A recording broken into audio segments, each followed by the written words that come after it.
માતાજી ખેડૂત મિત્રો, સવારના સૌને રામ રામ ને વંદન। આજે આપણે ખેડૂતની સમસ્યાથી છે અમારા જ ગામના એવા સારા ખેડૂત સાદુલભાઈ ધુડાભાઈ પટેલ, એમને મહિન્દ્રા કંપનીનું ટોરસ બટાકું વાવ્યું, જ્યાં પહેલાં કંપનીએ કોઈ જાતનો ઉઘાડ નહોતો પાડ્યો કે આ લેવામાં આવશે, આ લેવામાં નહીં આવે। અને અત્યારે જે પોઝિશન ખેડૂતની છે ને સાહેબ, ખરેખર બહુ જ નબળી કરી નાખી છે કંપનીએ। જે મંદીનો માહોલ ચાલી રહ્યો છે ને એમાં ખેડૂતને મારવાના ધંધા કરી નાખ્યા છે કંપનીવાળે। આ બટાકું ખેતરમાં કેટલું પડ્યું છે, આ જુઓ। હવે એમાંથી સારું સારું બટાકું વેણે છે, જે લેવાનું છે એ બી ટાળી નાખે છે અને સારો માલ લે છે અને ખેડૂતની દશા એકદમ ખરાબ કરી નાખી છે આ લોકોએ। કોઈ જવાબ નથી આપતા અને માપ આપી દીધું છે, બંગડી કહેવાય ને, જે આપી દીધી છે કે 40 mm ને ઉપરનું જ બટાકું લેવાનું, જો બરોબર છે। આ ટાઈપની પોઝિશન આપી છે, આ માપ આપ્યું છે। હવે ખેડૂતને એક બટાકું આમાં નાખીને આપવાનું કંપનીને। સાહેબ, ખેડૂતને કેટલી મજૂરી થાય વિચાર કરો ને, હે કેટલી મજૂરી થાય। અને લઈ લેતા હોય તો સારું છે, પણ એમાં જો માલ કેટલો ટાળી નાખે છે। અને ખેડૂતે કંપનીને પૂછીને ખેતી કરી છે, કંપની કે સાહેબ શું ખાતર નાખવાનું, શું દવા નાખવાની, શું કરવાનું, બરોબર છે। એમને બોરોન એસિડ નખાયું। બોરોન એસિડનું કામ શું કરે છે કે બટાકું ફાટે નહીં, છતાંય ફાટી ગયું છે। આ કેલ્શિયમ બોરોનનું કામ શું છે કે કોઈ બી જાતનું બટાકું ફાટે નહીં એમાં। આ જો કેલ્શિયમ બોરોનનું કામ એ છે કે બટાકું ફાટવા ના દેના, જો એનાથી તોય ફાટી ગયું છે। તો સાહેબ સીડમાંય પ્રોબ્લેમ હશે ને, કંપનીને થોડી જવાબદારી લેવી પડે સાહેબ, કારણ કે ખેડૂત મરી જાય એમને તો ત્યાં બેઠા બસ એસી ઓફિસમાં ખેતી કરે છે। એસી ઓફિસમાં ખેતી ના થાય સાહેબ, ખેતી ખેતરમાં થાય છે। આ જો રાત દિવસ ઉજાગરા કરે ને ખેડૂત, ત્યારે એનો માલ પાકે છે ને જ્યારે માલ પાકે ને ત્યારે ખેડૂત ઉમ્મીદ કરીને બેઠો હોય છે કે ભાઈ શું થશે, અમારા 2 પૈસા આવશે તો। અને કંપની એનું જો બિયારણ આપ્યું હતું ને એમાં 50% પૈસા પહેલાં લઈ લીધા હતા અને 50% બાકી રાખ્યા હતા, એટલે એને જે બાકી છે ને એટલો જ માલ લઈ જશે, તો ખેડૂતને શું વધશે। અને આપણે ખેડૂત અહીંયા હાજર છે અને ખરેખર એ ખેડૂતને એની રાતની ઊંઘ ઉડી ગઈ છે કે ભાઈ શું થયું છે। સાદુલભાઈ ધુડાભાઈથી જ આપણે ડાયરેક્ટ વાત કરીએ। સાદુલભાઈ, તમારી પોઝિશન પણ મને થોડી બતાવો કે શું કંપનીએ શું કર્યું છે।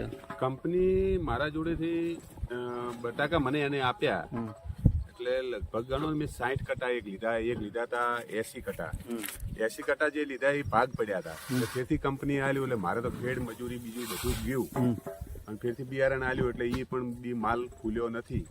આ માલની અંદર કંપની મને માલ ફૂલવા માટેની દવા કેલ્શિયમ, નાઇટ્રોજન ને બોરોન ને એ આપ્યું હતું, એટલે મેં નાખ્યું, એટલે માલ બહુ ફૂલી ગયો।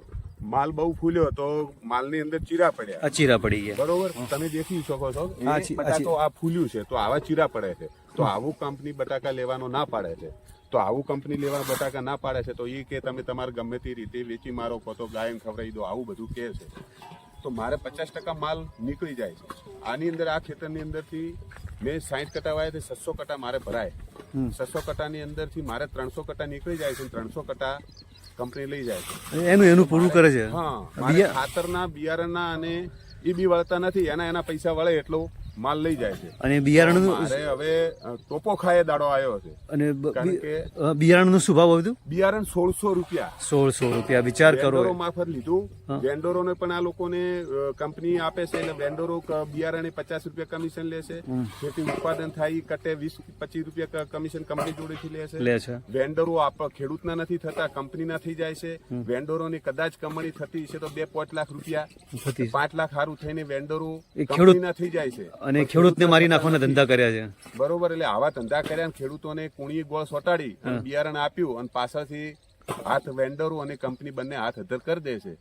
તો હવે પોઝિશન એટલી ખરાબ છે ને કોઈ ના પૂછવાના ને એટલી, બરોબર। એટલે મારે તો હાલે હવે હું આ ચોકડી મારી દઉં છું કે કંપનીના મહિન્દ્રા ટોરસ કંપનીના બટાકું આજ દિવસ સુધી હું કદી મારી લાઈફની અંદર નહીં વાવું, એ હું ગેરંટી બંધ કહું છું। અને હું મારા છોકરાઓને પણ કહીશ। એક દાખલો આપું, તમે જુઓ કે કંપની આપણી દાખલા તરીકે આપણી બેન કે દીકરી ગમે તે સસરે જતી હોય તો એને કદાચ કુદરતી કોઈ બી છોકરો જન્મ થયો હોય તો કોઈ બી રીતે લંગડું હોય, લૂલું હોય, ગાંડું હોય તો કોઈ આપણી છોકરીને કોઈ સાસરા પક્ષ વાળા થોડા કાઢી મૂકવાના છે। તો આ બટાકાની અંદર એવું છે, બટાકું ચીરકા વાળું છે તો કંપની કાઢી મૂકે છે, નહીં લેતી। તો પછી આ કઈ રીતે પોઝિશન છે? કોઈ ખબર જ નથી પડતી. કંપની હાથ અધર કરી દે છે. ખેડૂતને મરવાના દાડા આયા છે. જો આ ખેડૂત કંપની નહીં લે તો હું કોર્ટ સુધી લડવા માટે બંધાવું છું. હું કોર્ટમાં પણ જવાનો છું. આ કંપની બિયારણ નહીં લે તો હવે જે બટાકા 50% જે ખરાબ નીકળ્યા છે ને નહીં લે ને તો હું કોર્ટ કેસ કરીશ વકીલ મારફત, અને કોર્ટમાં પણ જવા માટે હું તૈયાર છું. જય ભારત. જુઓ સાહેબ, આમાંથી સારું બટાકું લેવાનું અને ખરાબ ખેડૂતનું, બરોબર. કંપનીનું શું કહેવાનું થાય છે સાહેબ કે ખેડૂત મારો? સાહેબ ખેડૂત મારો નહીં, ખેડૂતને બચાવો સાહેબ. આ પોઝિશન એવી છે, બટાકા બહુ ઉત્પાદન થયું એનો મતલબ એ નથી કે ખેડૂતને મારવાનો સાહેબ. એને જે થાય એનું થોડું ઘણું વળતર તો આપવું પડે ને. હે, ભલે એનો માલ ફાટી ગયો, તમે કીધું એ બોરોન એસિડનું કામ શું છે? બોરોન એસિડનું કામ છે બટાકું ના ફાટે એ જ. તો બટાકું કેમ ફાટી ગયું સાહેબ? બટાકું ના ફાટવું છે ને, અને ફાટ્યું હોય તો તમારે થોડી ઘણી વળતર આપવી પડે સાહેબ. તો ખેડૂત મિત્રો, આ વિડીયોને બને એટલો શેર કરજો, કોમેન્ટ કરજો. જય માતાજી, જય રમાદાણી.